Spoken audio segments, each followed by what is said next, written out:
we have Sparkle here, and I invited her to this meeting to kind of talk about her journey as an independent recovery coach. Our last meeting, there were a lot of questions surrounding how do you become an independent recovery coach? What does that look like? What are some obstacles? And just a lot of questions. I know there's a few people who were in contemplation of being independent. So we've brought Sparkle here and she's absolutely amazing. And I am so excited to welcome her. And so she's going to talk a little bit for you guys. Hey guys, how's it going? Happy Friday. So I'm so happy to be a part of it. I was telling we had the facilitators meeting yesterday, and I was telling Michael Serrano that I was just became 4 years sober last week. And heck yeah, I'm pumped up, y'all. So 4 years sober last week, and I was letting him know that I grew up with CCAR in my recovery. And when I first learned the curriculum, man, I was like, I'm so excited to be a coach. Like, I cannot wait. And my background, I was an executive for 3 big box companies for 14 years. I turned down 125K promotion to take my life back. I had some major trauma that happened to me. I had a employee kill himself in front of me. And at the time I was using, I was spiraling, and I was still working hard and, really hiding myself behind my work, that I knew something had to happen very soon, or I wasn't going to make it. So I decided to go get help, and I hadn't cried in 13 years. Finally started getting underneath what was actually happening, figuring out my why. And then I was like, I really don't want to go back to corporate. Like, I really don't want to. I have the stepping stones to it at 38 years old now, and the things I've learned from it, but I really don't know if I want to work for anyone. And that's when I fell up on the CCAR curriculum at Serenity Springs Connection. And I took the courses and I fell in love with it. And from there, I just started trying all these new things as a recovery coach. We weren't recovery coach professionals yet. And when I did, we actually, here in Colorado Springs, we have the first pilot out here in Colorado for the emergency room. So I got a chance to actually put the pilot together, be an emergency room coach, and then soon to go on to be, a facilitator for CCAR. But then I also didn't stop there. I decided to kind of jump into the justice system piece, because I had a lot of legal stuff that I was dealing with. And when I found out about the justice system and how we could help behind the bars, I just thought it was great how we were expanding and we were utilizing recovery coaches in every different aspect. So then my mind got going and I was like, I don't know if I really want to work for a treatment center. And I really like to talk, as you guys can see. And I have a communications degree. So I think I want to become a motivational speaker. And I started my business after I left the nonprofit. I started my business October of 2020, right in the middle of the pandemic. And something in my heart said, I want to work for myself. I don't want to work for anyone else. I want to work for myself. And I want to become a facilitator. And I really want to get underneath the curriculum. And I want to start bringing people on and seeing how I can do that. So I started my business, created the Phoenix. That's where I got started, with the Phoenix holding up Sparkle, which is my logo in the back. And my business is Sparkle LLC, the light at the end of the tunnel. My talk and the way I introduce myself is a motivational keynote speaker, an author, and a nationally certified recovery coach, professional facilitator for addiction. And it stuck. During the pandemic, everybody was, on different podcasts and everything else. And I really started talking about my journey through sobriety. And how I was drawn to this. But I didn't start talking about the courses until just recently, probably about a year and a half, 2 years in. And I really put CCAR up there. I have a lot of content that goes up across all social media assets. I do a lot of speaking on addiction, but also a lot of speaking on human resources, different walks of life. And I encourage people to expand their facilitation and expand their recovery coaching to a different level. In my courses, I talk a lot about entrepreneurship and being able to create your own LLC and then finding your niche. Okay. And I learned this from an entrepreneur coach who asked me, you know, Sparkle, there's a bunch of recovery coaches. They're all saturated in the red pond. What put you in the blue one?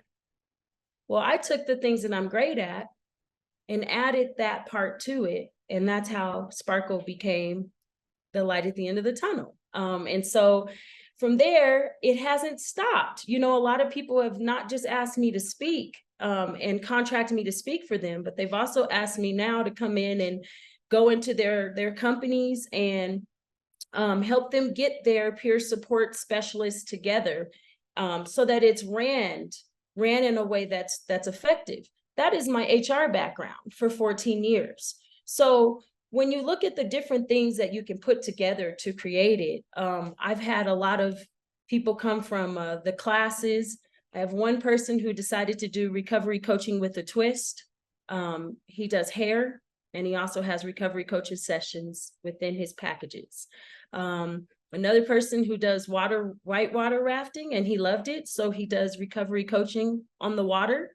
And he also does families who get to come in and kind of do some interventions. So he went out a little bit more and added more to his craft, and that's his art. And so in the courses, I really encourage people to start thinking outside of the box and getting creative with the people that you can help in your expertise around addiction and a few other things. So it's been a really, really, really long journey. It feels like it's been longer than 2.5 years that I've had the business, but so many things have fell into place. And I think a lot of it has to do with, you know, divine timing, planting the seeds, understanding that with entrepreneurship, you are the one that is moving the business. If you're not moving, it's not moving. And then also being able to be creative. You know, a lot of us think if we all do it this way, then we all should be okay. But, you know, that's not necessarily true in what you've been brought on this earth to do. You may have been brought on this earth to do something totally different, but that's why the curriculum's so cool, because it gives you the opportunity to understand your art and how that works, you know, and as long as we're doing it within the parameters ethically and so forth, it just makes it easier. Then I had to figure out, how am I going to get people to come to me? There's a whole bunch of facilitators out here, you know, Canada, all over. How am I going to get people to say, well, I'll go to Sparkle, you know? And I knew I was going to have to market it some way. And I knew that if I started speaking about it, you know, there's people who donate to the cause, and I am a for-profit. I'm not a nonprofit. It was just what was needed. And my niche was to help coaches become great coaches. That's my goal. And I've coached as well for 3 years. So it's been wonderful just to watch some of those people I've coached turn into great leaders as well in this industry. So it's been good. I'm on the run in October 2020 or October 2023, October 20th. I'll be 3 years old. So 0 to 5 years is where business gets established.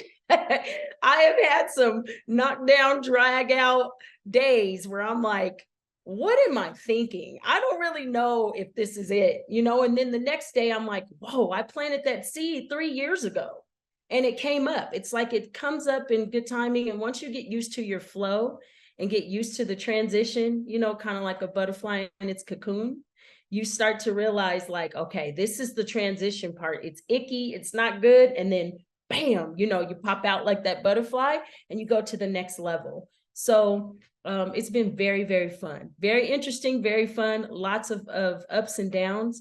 But I can say that everything that I've looked at, because there is such support in CCAR, there is such support in your state. If you really get a hold of your state people, as you can see, I'm a CPFS as well for Colorado Peer and Family Specialists. They are also people you can kind of partner with that will tell you, hey, we'll broadcast your classes up here. We'll do it, so I went to a lot of the boards to make sure that they had my courses up there, my name up there, my website was done. And now it's really word of mouth across Colorado that people are like, if you want substance and traction, got to go to Sparkle, and I never thought that would have happened so quickly. So I'm definitely blessed for that. Thank you guys for letting me share.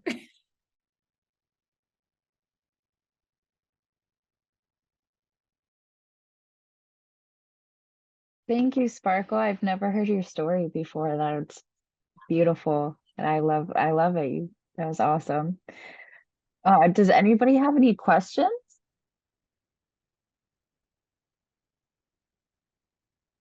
I'd be curious to hear from you because my small business just turned 8 this month with Helios Recovery. And and it's always like the thing, like there's the pressures of small business to be engaged in social media.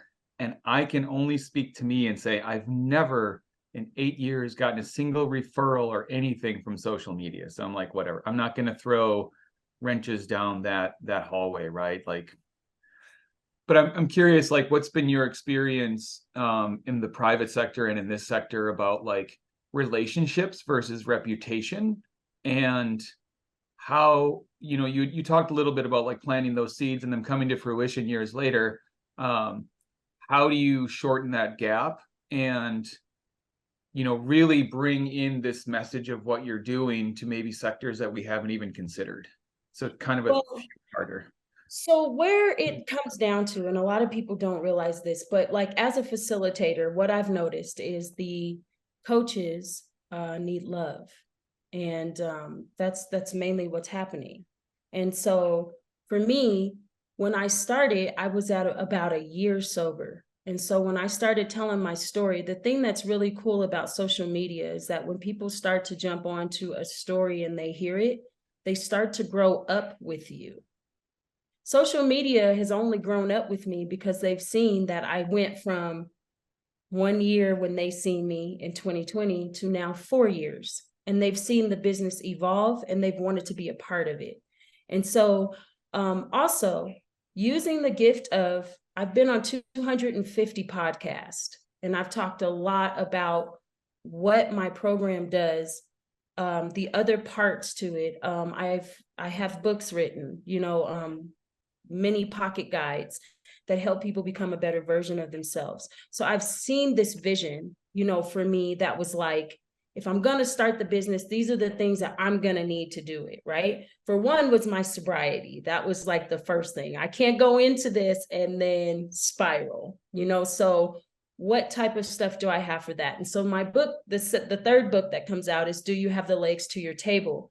I use a lot of my curriculum in with CCAR to help people have their base before they even get started. I've seen a lot of people take the courses, and I've had people next to me who haven't made it and they're not alive now because they went out there and they were not ready.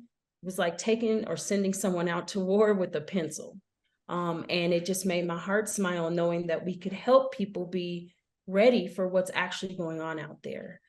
So for me, and I hope that answered your question, but for me, it was like big ones that I planted 3 years ago, right? But all the little ones that are planted, they just start coming up. And I think a lot of it too is like I know the emergency room like the back of my hand. There's not many of them. I also look at areas where we can utilize ourselves as coaches. One of the biggest pieces for me was, we know that it's going to be the justice systems. We know the big pieces, the emergency rooms. But for me, a lot of sober livings call me.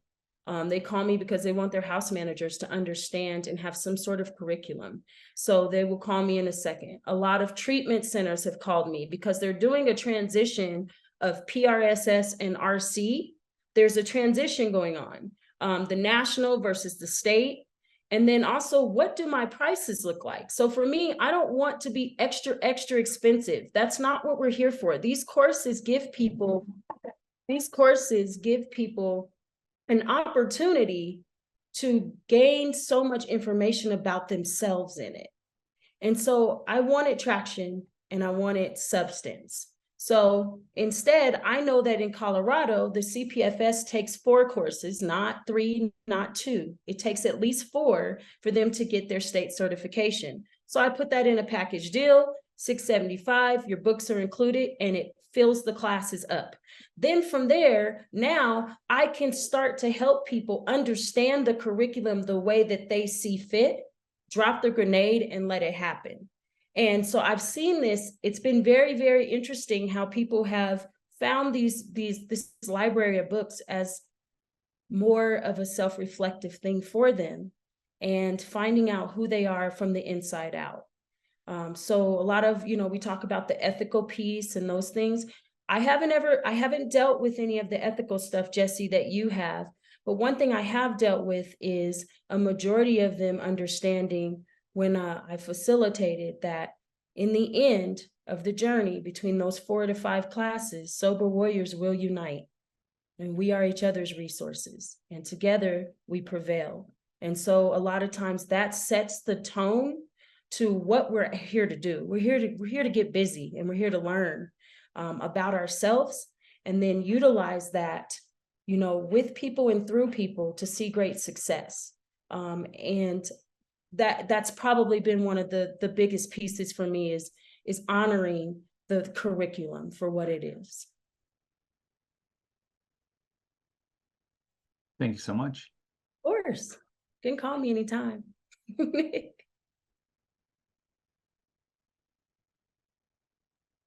Do you want to put your email or phone number in the chat?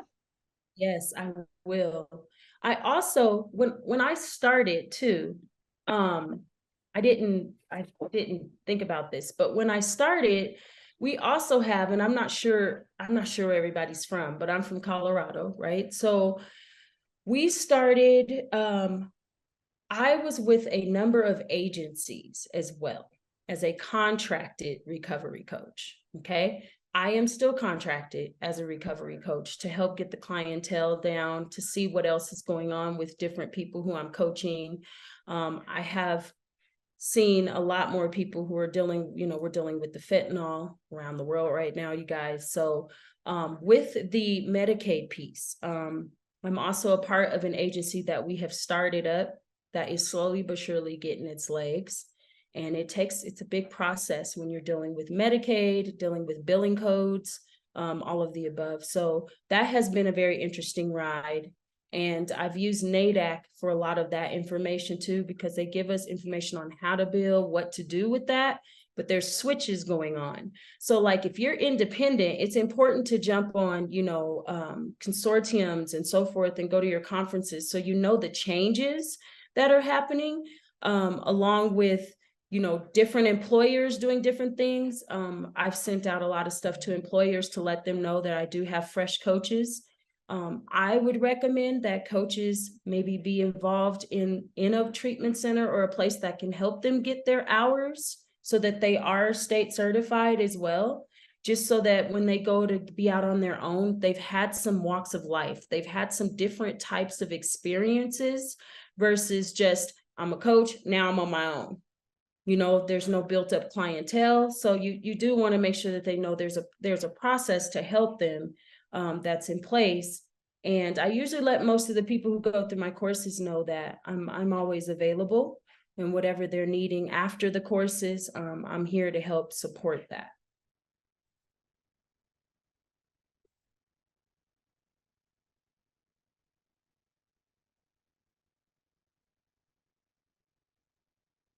Also, so you also have things like the Restore grant that's going on.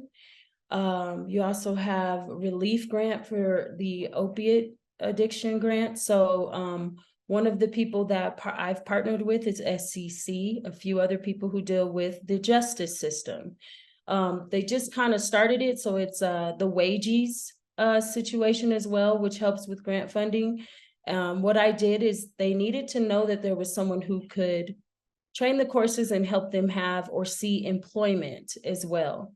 So when I was able to do all of that and partner with them, we now have other employers that are willing to kind of take these people who have been through prison systems and so forth and go through there. So looking at some of those nonprofit organizations were really helpful for me too, because they contracted me on as a facilitator for them. And then I help integrate the program with them to integrate it out into the world. So there's or into Colorado, however that looks. And same thing with New Jersey, which I am contracted through them as well, and a few places in Florida. So we were looking at the state and what the state wanted, for courses and how it would work with CCAR's courses, and if I'm even available to do that. And then partner with Stacy, right, to make sure we can. And I've seen a few people, even in Canada, who have started to really take it to the next level. So it's definitely a different baby. It's a different ball game. Like I said before, I just felt like after working for someone for 14 years in corporate America, working like millions of hours a day, and it almost killing me, due to me trying to fix everybody else but me, I found that being able to move at my own pace, at my own speed, and know that what's for me is for me and what's not is not, and having patience through the journey, because the journey is the fun part, you know what I mean, has really, really started to evolve now. And I think a lot of times we want to jump into it really quickly, but my entrepreneur coach, he's made it very clear that, you're gaining substance and traction for your business too. So these steps that you think you're not taking, you look up and it's no different than sobriety, where you're like, holy moly, I was just back there in 2020 when we were locked up, and we couldn't even go out. And now here we are. And it's like, it's a full-blown need for people to have someone to coach and help them move in the right direction and walk alongside them while they help themselves figure it out, so it's been really cool.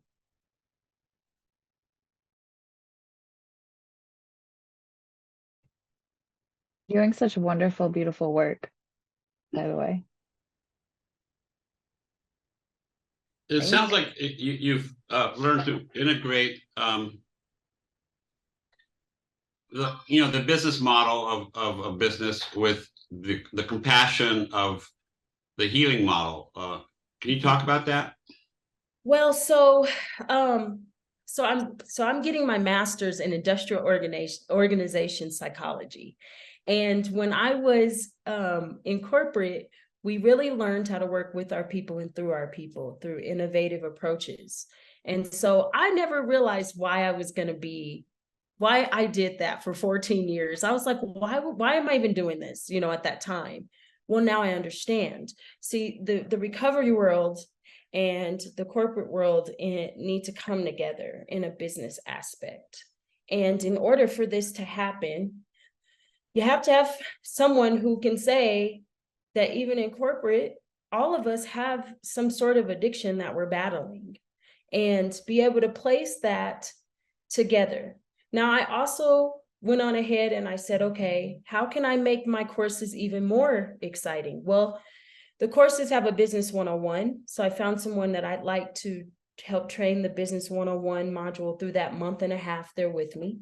I also have a few things, like sometimes I'll throw in like podcasting class so people know how to showcase themselves or start their own. I also do a lot of stuff with showing people the spiritual aspects, quantum healings. I may even throw in a medium or so to talk about that piece, to give multiple pathways to recovery, so that we're giving the coaches an experience versus just a training. In order to know the multiple pathways to recovery, you got to see which ones are out there. And if you've never tried them yourself, it kind of gives you an opportunity to see that. So it's helping businesses also showcase what they do and how we can, as coaches, use them to our advantage.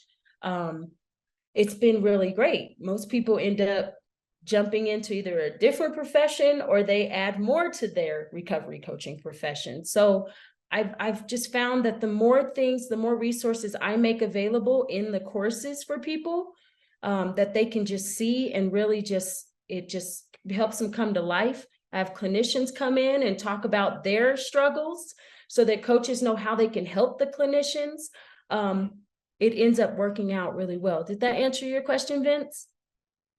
Yeah, but if you could elaborate, I mean, so you do stuff that's not going to make you money, knowing that it's going to add. The business model, and then it also will, it does make money, because in the end, people are like, we want to go where we can get the experience, where the person truly holds space for us to learn it. So what ends up happening is one person talks to another person who talks to another person who says, well, I want to go to that class because I want to know what quantum healing is. How come I don't get to do it?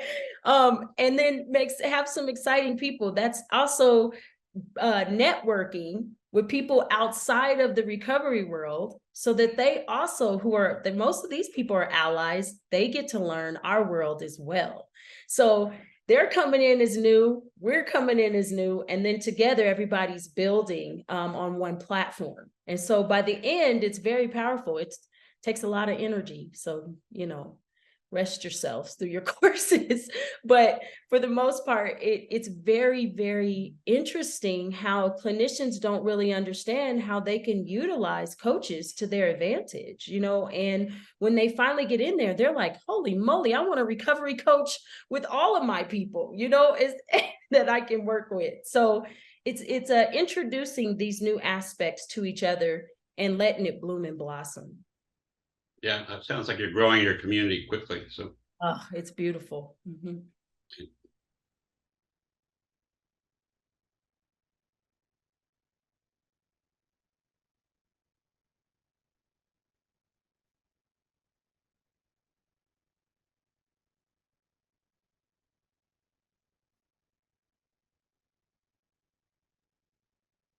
Any other questions or comments?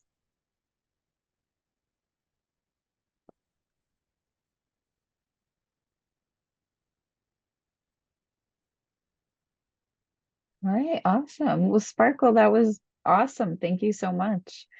Is there anything else you want to add? I was trying to think if there's anything else. There's a lot of stuff that has happened. Also, don't always, and then this another thing, like if you guys have other facilitators, so there's many facilitators out here in Colorado, some great ones, right? And the great ones are, they sometimes have more of the funding because they've been around for a very long time. Some have been around for, they've been doing this, they've been like the go-to. And for me, I'm newer, but there's so many people who need help. So just remember, like, even though you have your business and you're doing your thing and they may have free grant funding, maybe they have more grant funding, that doesn't change the way we help people understand the curriculum.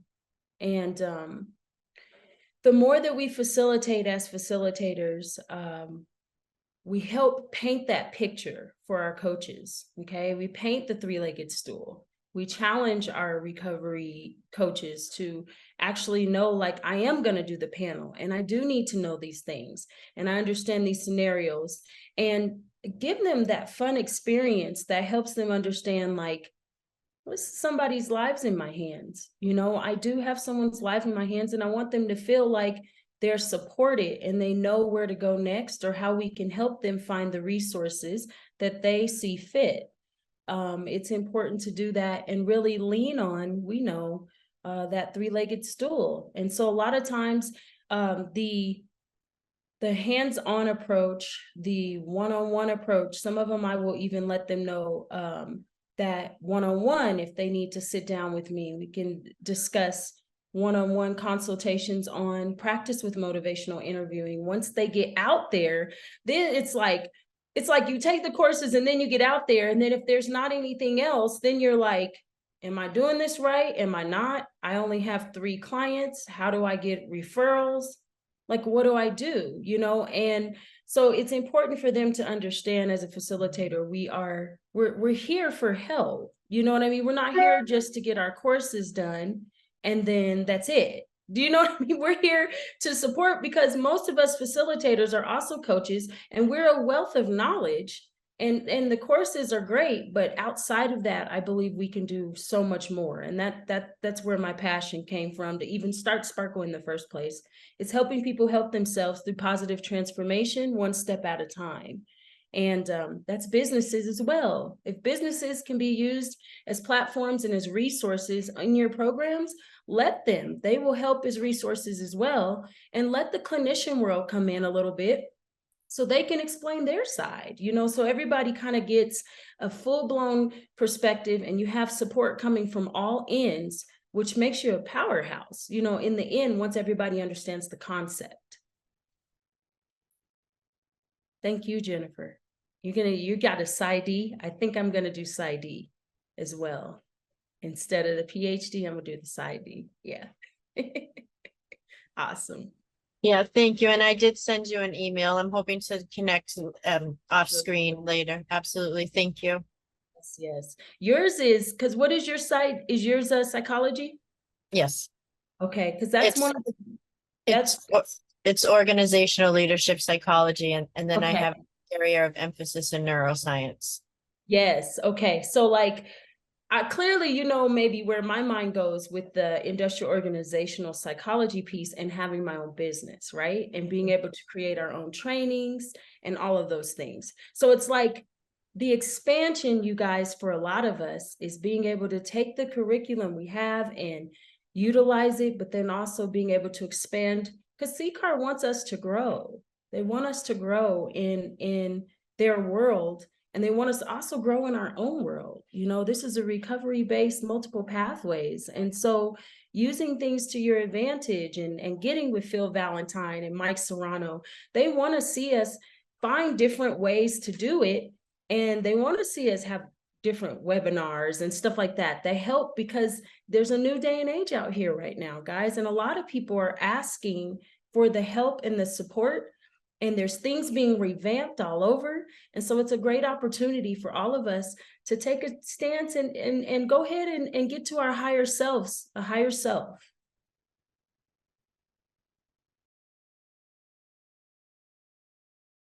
I think I saw your email too, Jesse.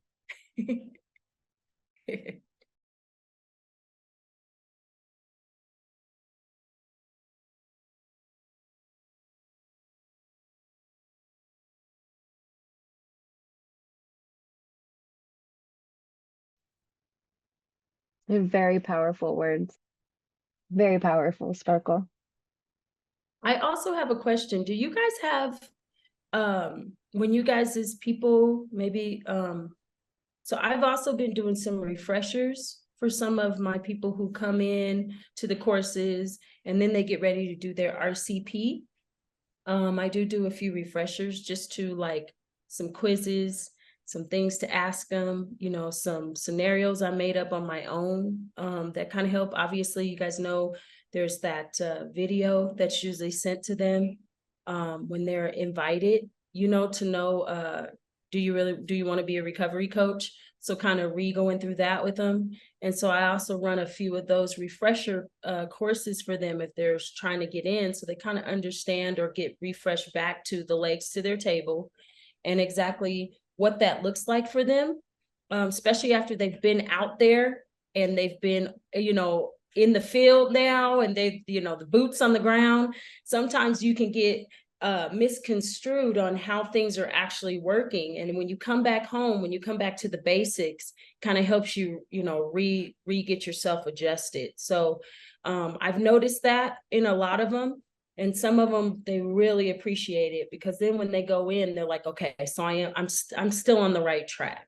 Okay, so that's been helpful as well for a lot of the people who have went through the RCP panel. They've just been able to ask questions. Sometimes I'll throw the recovery coach basics in there just so that they refresh themselves on that and they just feel solid, you know? That's awesome. Thank you. I didn't know that you did that. That's pretty awesome. Yeah, because when I went and did it, I was like, oh my God. I watched I watched the video and I was like, okay, I think I'm ready. At And least you watched the video though. people like, what do you mean you watched a video? And I'm like, oh no, like I'm thinking in my head, you don't know Yeah. to celebrate, you don't, so now that I see it, I'm like, that nerve-wracking feeling, we're smiling in someone's faces and we're on a panel and they're like, oh, and so Yeah.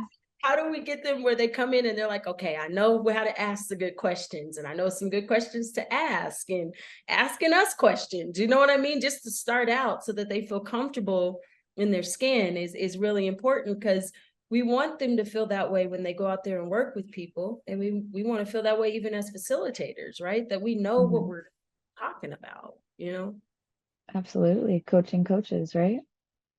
Yeah.